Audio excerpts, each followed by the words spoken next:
الحمد للہ والصلاة والسلام علی رسول اللہ اشہد ان لا الہ الا اللہ وحدہ لا شریک لہ واشہد ان محمدا عبدہ ورسولہ اما بعد فاعوذ باللہ السمیع العلیم من الشیطان الرجیم من ہمزہ ونفخہ ونفثہ اہدنا الصراط المستقیم قال النبی صلی اللہ علیہ وآلہ وسلم من یرد اللہ بہ خیرا یفقہہ فی الدین وقال النبی صلی اللہ علیہ وآلہ وسلم ان اللہ یعطی الدنیا من یحبہ ومن لا یحبہ ولا یعطی الدین الا لمن یحبہ۔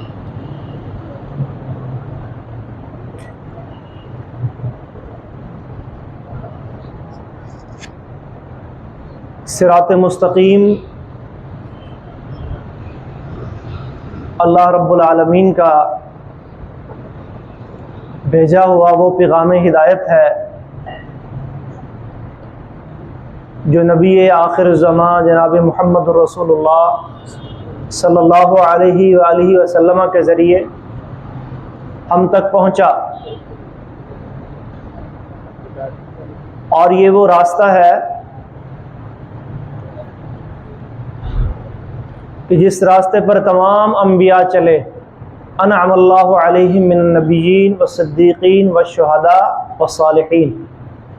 انبیاء، صدیقین، شہداء اور صالحین چلے، اور اسی پر چلنے کی ہم اللہ تبارک و تعالی سے دعا کرتے ہیں ہر نماز میں، اہدنا الصراط المستقیم۔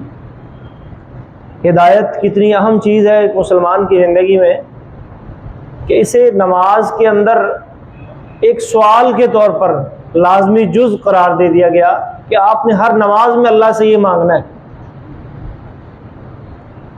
صحیح مسلم میں ایک حدیث آتی ہے، نبی کریم صلی اللہ علیہ وسلم کی دعاؤں میں سے ایک دعا یہ بھی تھی، اللہم انی اسألک الہدی والتقی والعفاف والغنی۔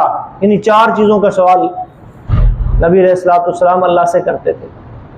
اے اللہ، میں تجھ سے ہدایت کا سوال کرتا ہوں، اور تقوی پرہیزگاری کا سوال کرتا ہوں، عفاف پاک دامنی، والغنا اور تبنگری کہ مجھے اپنا محتاج کرنا، کسی کا محتاج مجھے نہ کرنا۔ یہ کتنی جامع اور بہترین دعا جو نبی علیہ السلام اللہ سے مانگتے تھے، اور ہمیں بھی سکھا گئے کہ ہم بھی اللہ سے مانگیں یہ۔ تو ہدایت اللہ رب العالمین کی کتنی بڑی نعمت ہے کہ امام کائنات صلی اللہ علیہ وسلم فرماتے ہیں اللہ جس بندے کے ساتھ خیر اور بھلائی کا ارادہ کرتے ہیں اسے کیا عطا فرماتے ہیں؟ یفقہہ فی الدین، اسے دین کی سمجھ عطا فرما دیتے ہیں۔ اور مسند احمد میں یہی حدیث کچھ ان الفاظ سے ہے، ان اللہ یعطی الدنیا من یحبہ ومن لا یحبہ۔ دنیا اللہ ہر کسی کو دیتے ہیں، جو اللہ کے پیارے ہوتے ہیں ان کو بھی دیتے ہیں، اور جنہیں اللہ پسند نہیں کرتے انہیں بھی اللہ دنیا عطا فرماتے ہیں، کیونکہ دنیا میں اللہ کا وعدہ ہے وَمَا مِن دَابَّةٍ فِي الْأَرْضِ إِلَّا عَلَى اللَّهِ رِزْقُهَا۔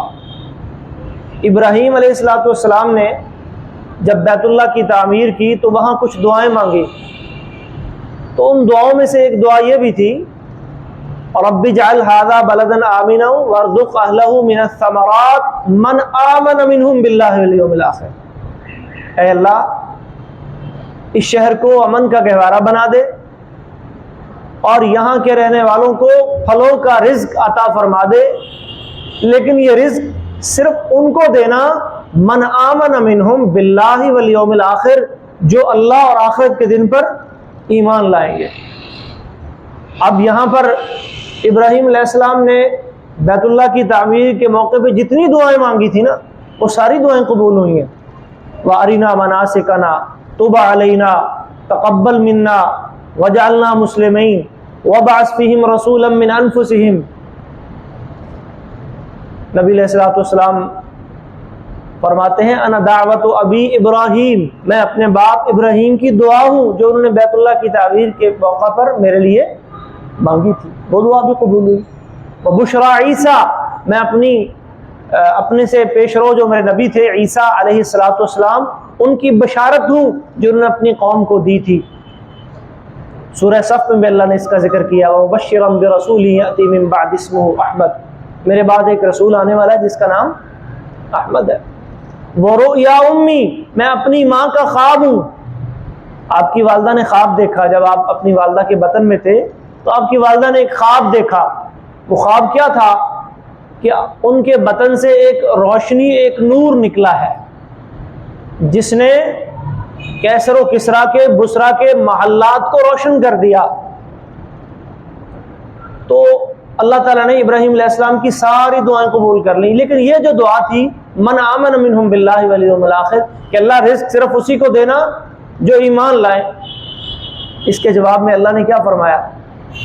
نہیں ابراہیم، ومن کفر فأمتعہ قلیلا، جو میرا انکار کرے گا، جو کفر کرے گا، فسق و فجور تو دور کی بات ہے، کافر ہوگا، اسے بھی میں سامان دوں گا، اسے بھی میں دنیا کا سامان دوں گا، لیکن یہ دنیا کا سامان آخرت کے مقابلے میں کیا ہوگا؟ قلیلا، بہت تھوڑا۔ ثم اضطرہ الی عذاب النار، اور پھر میں اسے گھسیٹ لوں گا جہنم کے عذاب کی طرف۔ تو یہی بات نبی علیہ الصلوۃ والسلام یہاں سمجھا رہے ہیں کہ دنیا اللہ ہر کسی کو دیتے ہیں، ولا یعطی الدین الا لمن یحبہ، لیکن دین اللہ رب العالمین صرف انہی کو دیتے ہیں جو اللہ کے محبوب ہوتے ہیں، اللہ کے پیارے ہوتے ہیں۔ تو اللہ نے یہ دین کی دولت، دین پہ چلنے کی توفیق صحابہ کرام رضی اللہ عنہم اجمعین کو دی، اور یہ وہ جماعت ہے جو اللہ کے بھی پیارے، اللہ کے رسول کے بھی پیارے، حزب اللہ رضی اللہ عنہم ورضوا عنہ، امتحن اللہ قلوبہم للتقوی لہم مغفرۃ واجر عظیم، جنہیں اللہ نے سند قرآن میں عطا فرمائی، جن کی محبت کو نبی علیہ الصلوۃ والسلام نے ایمان کی علامت و نشانی قرار دیا۔ صحیح بخاری کتاب الایمان کی حدیث ہے، آیت الایمان حب الانصار و آیت النفاق بغض الانصار، میرے انصاری صحابہ سے محبت کرنا یہ ایمان کی نشانی ہے، اور انصار سے نفرت کرنا یہ نفاق کی نشانی ہے۔ تو محترم بھائیو، یہ دین کی دولت، عقیدہ توحید کی سمجھ، اتباع سنت کا جذبہ، یہ معمولی چیز نہیں ہے۔ اللہ نے اگر مجھے اور آپ کو یہ فہم عطا فرما دیا، یہ منہج اور یہ عقیدہ اللہ رب العالمین نے ہمیں دے دیا ہے، تو یہ کائنات کی سب سے بڑی دولت ہے، سب سے بڑی دولت ہے، اس سے بڑی دولت کوئی نہیں ہے۔ اور ہمیں سب سے زیادہ اس کو سنبھالنے اور بچانے کی فکر ہونی چاہیے، کیونکہ جس طرح دنیاوی مال و متاع کے چور اور ڈاکو اچکے دنیا میں پھرتے ہیں نا جی آپ کا سامان چرانے کے لیے، تو اسی طرح یہ دین کی دولت، اس کو چرانے والے، اس کو ضائع کرنے والے، جن کے بارے میں نبی علیہ الصلوۃ والسلام نے کیا فرمایا کہ رمضان کے مہینے میں اللہ کیا کرتے ہیں؟ وصفدت الشیاطین، ان کو کیا کر دیا جاتا ہے جی؟ یہ آپ یہاں اکٹھے ہیں عشاء کی نماز میں ماشاءاللہ اتنے، اور ابھی تراویح بھی پڑھیں گے، اور پھر کئی جن کو اللہ توفیق دے گا شب بیداری بھی کریں گے، آج 23ویں تاخرات ہے۔ تو کیا یہ جذبہ، یہ ذوق، یہ شوق رمضان کے علاوہ بھی آپ نے دیکھا ماند پڑ جاتا ہے، تھوڑا کم ہو جاتا ہے؟ تو رمضان میں کیوں اتنا زیادہ؟ کیونکہ آپ کی مخالف جو قوت ہے اس کی سرگرمیاں محدود کر دی گئیں۔ صفدت الشیاطین، مردۃ الجن، بڑے بڑے جو سرکش شیاطین اور جن ہیں انہیں جکڑ دیا جاتا ہے، انہیں قید کر دیا جاتا ہے۔ تو شیطان کیا چراتا ہے؟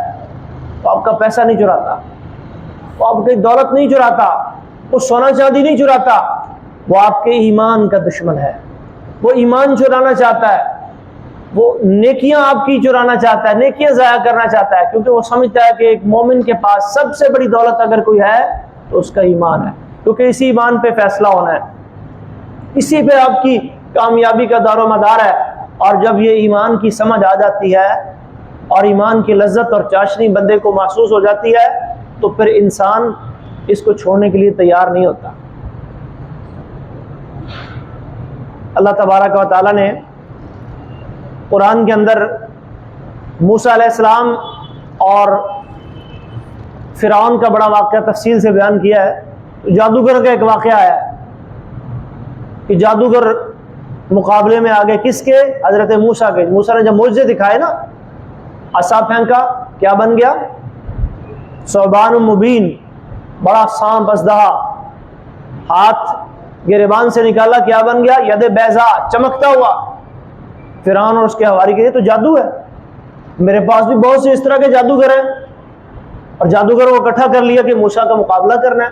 جب جادوگر آئے انہوں نے اپنا جادو چلایا اور موسیٰ نے اپنا معجزہ دکھایا، تو جادوگروں کو سمجھ آ گئی کہ یہ کوئی جادو نہیں بلکہ ان کو تائید الہی حاصل ہے، اور یہ اللہ کے سچے نبی ہیں، اور یہ جس رب اور جس الہ کی دعوت دے رہے ہیں وہی رب العالمین ہے۔ ایمان لے آئے۔ فَأُلْقِيَ السَّحَرَةُ سَاجِدِينَ، سجدے میں گر پڑے، آمنا برب العالمین، آمنا برب ہارون و موسیٰ۔ فرعون نے بڑا زور لگایا، بڑی دھمکیاں دی، لَأُقَطِّعَنَّ أَيْدِيَكُمْ وَأَرْجُلَكُمْ مِنْ خِلَافٍ وَلَأُصَلِّبَنَّكُمْ فِي جُذُوعِ النَّخْلِ، ہاتھ پاؤں کٹوا دوں گا، پھانسیوں پہ لٹکا دوں گا، تختوں پہ چڑھا دوں گا، یہ کر دوں گا، وہ کر دوں گا، بڑی دھمکیاں لگائیں۔ کیا جواب آیا ایمان والوں کی طرف سے جنہیں ایمان کی سمجھ آ چکی تھی؟ فَقْضِ مَا أَنْتَ قَاضٍ إِنَّمَا تَقْضِيهَا، تو نے جو کرنا ہے کر لے، تو کیا کر سکتا ہے؟ انما تقضی، یہ ہماری دنیا کی زندگی کا کوئی فیصلہ ہی کرتے گا نہیں۔ اب ہم ایمان کو چھوڑنے والے نہیں ہیں۔ تو ایمان کی جب بندے کو قدر اور اس کی اہمیت کا اندازہ ہو جاتا ہے کہ یہی ایمان آپ کے لیے دنیا میں بھی خیر و برکت کا باعث ہے۔ وَلَوْ أَنَّ أَهْلَ الْقُرَىٰ آمَنُوا وَاتَّقَوْا لَفَتَحْنَا عَلَيْهِمْ بَرَكَاتٍ مِّنَ السَّمَاءِ وَالْأَرْضِ، اگر ان بستیوں والے ایمان لاتے اور اللہ سے ڈرتے تو ہم آسمان و زمین کی برکتیں ان کے لیے کھول دیتے۔ صحیح مسلم میں ایک حدیث آتی ہے، ایک صحابی نے سوال کیا، اس سوال کے جواب میں آپ نے فرمایا ان اللہ لا یظلم مؤمنا حسنا، اللہ مومن کے اوپر ایک نیکی کے حوالے سے بھی ظلم نہیں کریں گے۔ یعطا بها الرزق فی الدنیا ویثاب بها فی الآخرہ، اس کی ان نیکیوں کی وجہ سے اسے دنیا میں بھی رزق عطا کیا جاتا ہے اور آخرت میں ثواب بھی ملے گا۔ مومن کے لیے تو ڈبل ڈبل فائدے۔ تو محترم بھائیو، ایمان کی تجدید، یہ ایمان کی تجدید کا مہینہ ہے۔ نبی صلی اللہ علیہ وسلم فرماتے ہیں ان الایمان لا یخلق فی جوف احدکم کما یخلق الثوب، جس طرح کپڑے پرانے ہو جاتے ہیں یہ ایمان بھی بوسیدہ اور پرانا ہو جاتا ہے۔ فَاسْأَلُوا اللَّهَ أَن يُجَدِّدَ لَكُمْ إِيمَانَكُمْ، اس کو بھی تازہ کرنے کی ضرورت ہے۔ اور یہ تازہ کیسے ہوتا ہے، یہ بڑھتا کیسے ہے؟ وَإِذَا تُلِيَتْ عَلَيْهِمْ آيَاتُهُ زَادَتْهُمْ إِيمَانًا، یہ جو آپ قرآن پڑھ رہے ہیں، سن رہے ہیں، سنا رہے ہیں، یہ ایمان کو بڑھاتا ہے۔ اور اہل السنہ والجماعہ کا، اہل الحدیث کا عقیدہ کیا ہے کہ ایمان کوئی جامد چیز نہیں ہے، یہ کم بھی ہوتا ہے، یہ زیادہ بھی ہوتا ہے۔